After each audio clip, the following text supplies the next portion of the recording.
So we're going to go over just a couple of more very, very simple exercises, stretches that you can do to help prevent and alleviate, especially like low back and sciatica pain.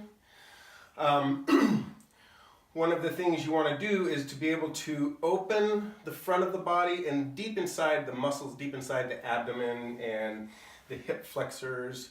These are all pretty important because they pull on the pelvis in a certain way that can help exacerbate low back pain and sciatica. So this is a really simple lunge. You want to have your feet at least hip width, if not maybe a little bit more apart. You want to have the leading leg in a 90-degree. You want to really keep this area open between the belly and the quadriceps, so you're not doing this. You're really opening, you're pulling up a little bit on the floor of the pelvis, you're tensing the low abdomen a little bit. And then on the back leg, you're flexing the glute muscle really tight. And then what you do from here, you can hold your arms out or you can put your arms onto your hips, is you bounce forward very gently, really holding that glute tight and not arching your back. So you want to have a nice upright torso. And you bounce about maybe 10 times, then you release, and you can actually release down, have a little stretch here, and come back up, tense, and then bounce forward again.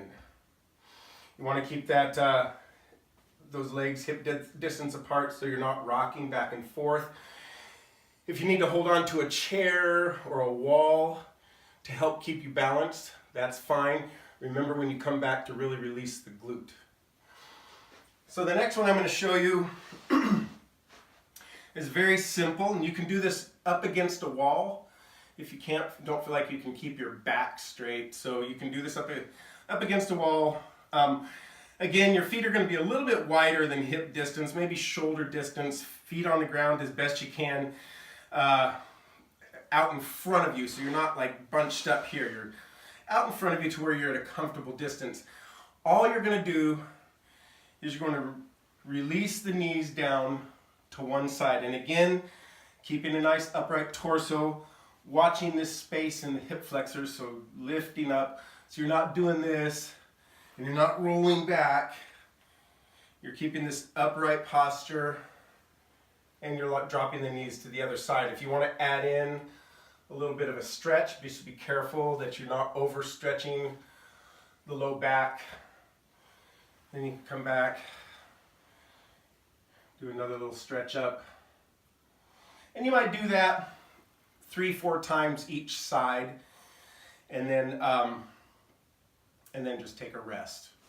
As these videos goes on, we'll take that particular movement and turn it into ways of standing up, coming up to your knees and standing up. It's very interesting floor movement work for mobility, flexibility, and strength.